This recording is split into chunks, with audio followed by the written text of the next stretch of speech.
Hello friends, law lecture में आप सभी लोगों का स्वागत है। आज हम लोग लॉ ऑफ एविडेंस 1872 यानी कि भारतीय साक्ष्य अधिनियम में देखने वाले हैं मे प्रज्यूम, शैल प्रज्यूम और कंक्लूसिव प्रूफ को। तो चलिए शुरू करते हैं। सबसे पहले बात करते हैं कि मे प्रज्यूम, शैल प्रज्यूम और कंक्लूसिव प्रूफ से पहले प्रजम्पशन का मीनिंग क्या है, सबसे पहले हमें ये जानना जरूरी है। तो प्रजम्पशन का मीनिंग जो है वो ये है कि एज पर दी डिक्शनरी मीनिंग की बात करें, अगर प्रज्यूम वर्ड हम नॉर्मली सुनते ही हैं, यूज भी करते हैं काफी बारी, तो प्रजम्पशन एक तरीके का आइडिया है that taken to true the basis of probability और the act of believing that something ठीक is true without having any proof. बिना ऐसे प्रूफ के हम प्रज्यूम कर लेते हैं कि ये चीज हुई होगी, तो ये प्रजम्पशन कहलाता है। दूसरी बात, प्रजम्पशन आइदर ऑफ लॉ होता है और फैक्ट होता है।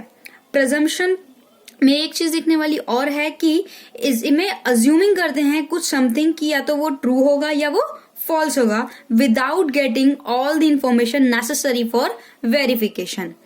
उसके बाद fourth point, the invocation of a presumption shift the burden of proof from one party to the opposing party in the court trial। जब कोर्ट का ट्रायल होता है तो उस सिचुएशन में क्या है, बर्डन ऑफ प्रूफ दूसरी पार्टी की तरफ हो जाता है कि भाई मैंने तो कह दिया ये चीज हुई है। अब जो सेकंड पार्टी होगी, जो अपोजिट पार्टी होगी, उसको ये बर्डन ऑफ प्रूफ आ जाएगा, उसके ऊपर ये बर्डन ऑफ प्रूफ होगा कि वो प्रूफ करे कि नहीं ऐसा नहीं हुआ है।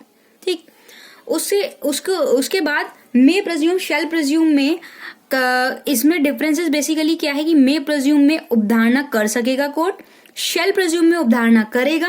एंड थर्ड वन इज निश्चयक सबूत, जिसको हिंदी में कहते हैं, उसमें कंक्लूसिव प्रूफ होगा कि भाई निश्चय हो चुका है कि सबूत है। ठीक है, उसके बाद बात करते हैं presumption can be classified into certain categories. जो प्रजम्पशन है वो 3 कैटेगरीज में डिवाइडेड है, जैसा कि हमने पहले पढ़ा, presumption of fact, presumption of law and third one is mix presumption. अब प्रजम्पशन ऑफ फैक्ट क्या है भाई? तो presumption of fact those inference which are naturally or logically जो है derived on the basis of experience and observation in the course of nature of the constitution in the human mind of spring out of a human action। मान लीजिए कि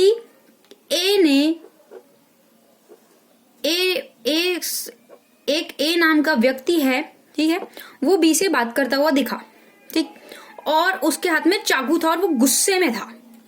B की थोड़ी देर बाद death हो जाती है।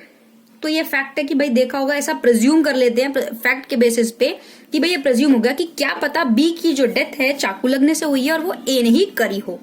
ठीक, तो ये प्रेजम्पशन ऑफ फैक्ट में आएगा। दूसरी बात, presumption of law.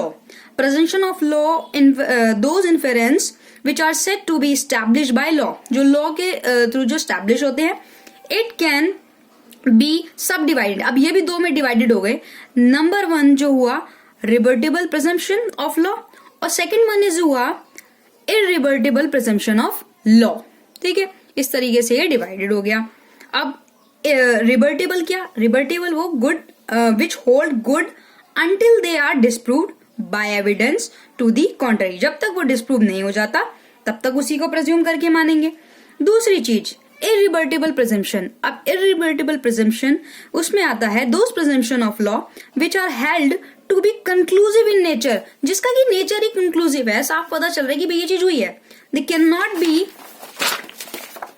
Overturn by any sort और of contrary evidence however strong it is, कि वो कितना भी उस तरीके से स्ट्रॉन्ग हो सकता है। तो ये हमारा सेकंड हुआ। थर्ड वन आता है mix presumption. Mix presumption are certain inference which can be considered as observation of law due to their strength और importance. They are also known as presumption of mix law और fact. इसमें क्या है, इसमें जो प्रेजम्पशन of fact है और जो प्रेजम्पशन ऑफ लॉ है वो दोनों का एक तरीके से मिक्स है, उस तरीके से रिकॉग्नाइज्ड है। तो ये बात हुई प्रेजम्पशन की।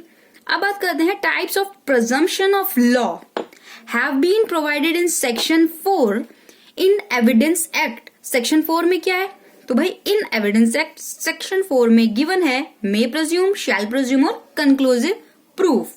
मे प्रज्यूम क्या है? तो भाई may presume whenever it is provided by this act that the court may presume a fact, it may either regard such fact as proved unless and until it is disproved। और मे call for proof of it. जैसे कि नाम से पता चल रहा है मे presume, जैसे नॉर्मली हम लोग यूज करते हैं ना मे बी, तो अब इसमें ना एक डिस्क्रिशनरी आ गई कोर्ट के सामने कि कोर्ट चाहे तो मान भी सकता है, चाहे तो नहीं भी मान सकता है, चाहे तो वो और प्रूफ करने के लिए कर सकता है। ऐसे एक एग्जाम्पल से समझते हैं। जैसे कि बी नाम का एक पर्सन है जिसकी वॉच चोरी हो गई है और वो वॉच ए के पास मिलती है, तो अब उसमें क्या होगा, कोर्ट ये मानेगा कि भाई ए ने चोरी करी है, या वो ए को मौका भी दे सकता है कि भाई आपके पास किस तरीके से आई है वो बताइए। तो इसमें ना एक डिस्क्रिशनरी पावर है। जैसे कि मैंने यहाँ पे देख लिया कि उपधारणा कर सकेगा, करेगा नहीं, कर सकेगा, इसमें ऑप्शनल रहता है। ठीक, तो सेकंड पे आते हैं शेल प्रिज्यूम। भाई मेरे प्रिज्यूम तो ये हो गया कि एक अवधारणा कर सकता है, डिस्क्रिशनरी एक तरीके से यूज हो गया। शेल प्रिज्यूम में, shall presume whenever it is directed by this act that the court shall presume a fact, it shall regard it such fact as proved unless and until it is disproved। जब तक कि वो disprove नहीं हो जाता उसे ही prove मानना पड़ेगा, उसे ही प्रिज्यूम करना पड़ेगा। तो यहाँ पे क्या है, एक डायरेक्टरी नेचर दिख रहा है। ठीक, डायरेक्टरी नेचर इसे एक एग्जांपल से कैसे समझेंगे। आईपीसी का सेक्शन 304 ये कहता है, एक तरीके से एविडेंस एक्ट में 113B और आईपीसी का सेक्शन 304, इसमें डाउरी डेथ का गिवन है। डाउरी डेथ में क्या कि यदि मान लीजिए कि एक हस्बैंड वाइफ की शादी हो गई और वाइफ मतलब उसकी कैजुअल डेथ नहीं हुई है, वाइफ की डेथ मैरिज के 7 ईयर के अंदर अंदर हो जाती है, तो उसमें और उस तरीके से देखा जाता है कि भाई उसको काफी चोटें भी लगी हैं, उसके किस तरीके से मेंटल हरेस भी करते थे, तो उस सिचुएशन में डायरेक्टेड हो जाएगी, बांधे हो जाएगी यहाँ पे कि भाई जब तक या तो जो एच है, जो हस्बैंड है, उसके घर वाले या वो इस तरीकों को डिस्प्रूव ना कर दें कि भाई उसकी डेथ इस वजह से हुई है। तो यहाँ पे क्या मिल गया, एक डायरेक्टरी मिल गई। Third one is and last one is conclusive proof.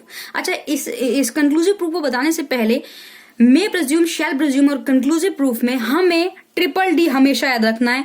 एक शॉर्ट फॉर्मूला मैं बता देती हूँ, ट्रिपल D का या D³ का हम याद कर सकते हैं। जैसे मे प्रिज्यूम में क्या है, एक डिस्क्रिशनरी हो रही है कोर्ट के सामने, शेल प्रिज्यूम में डायरेक्टरी हो रही है, एंड कंक्लूसिव प्रूफ में एक डिस्कसिव नेचर है। नाम पे बता दें ना, कंक्लूसिव प्रूफ, तो ये डिस्कसिव नेचर का हो गया, ये डिसीजन नेचर का हो गया कि ये इसमें डिसीजन आ गया।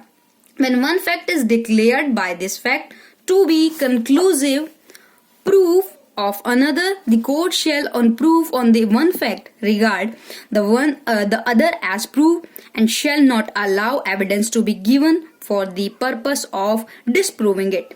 मान लीजिए कोई फैक्ट है, वन फैक्ट है, वो डिक्लेयर हो गया, ठीक है, और उससे जुड़ा हुआ कोई अनदर फैक्ट भी है। ठीक, वन फैक्ट जो है वो प्रूव हो गया, कोर्ट के सामने प्रूव हो गया, तो जो अनदर फैक्ट होगा उसको प्रूव करने की, जो उसके साथ जो साथ में जो अनदर फैक्ट होगा उसको प्रूव करने की यहाँ पे नीड नहीं है। No evidence allowed to disprove it, कि उसको भाई डिस्प्रूव ऐसा नहीं कर सकते। सपोज एक एग्जांपल से समझे कि मान लीजिए ए जो है किडनैप हो गया था, ठीक है, अब ए किडनैप हो गया और ये प्रूव भी होगा कि ये किडनैप हो गया था। अब उसमें ये थोड़ी ना कि भाई ए के चप्पल भी किडनैप, एक ही चप्पल भी मिसिंग थी, एक के कपड़े भी थे, नहीं, ऑब्वियस सी बात है ना कि अंदर फैक्ट है कि जब वो किडनैप हुआ है तो उसके चप्पल जूते ये सब भी होंगे, तो ये इस तरीके से है। अच्छा, इसमें सेक्शन 82 आईपीसी में ये भी है कि nothing is an offence done by child under 7 year of age. मान लीजिए कि ए नाम का कोई बच्चा है जिसकी उम्र 6 ईयर है, उसने क्या किया, बी के खाने में, लोग साथ में खा रहे थे, बी के खाने में जो है पॉइजन मिला दिया।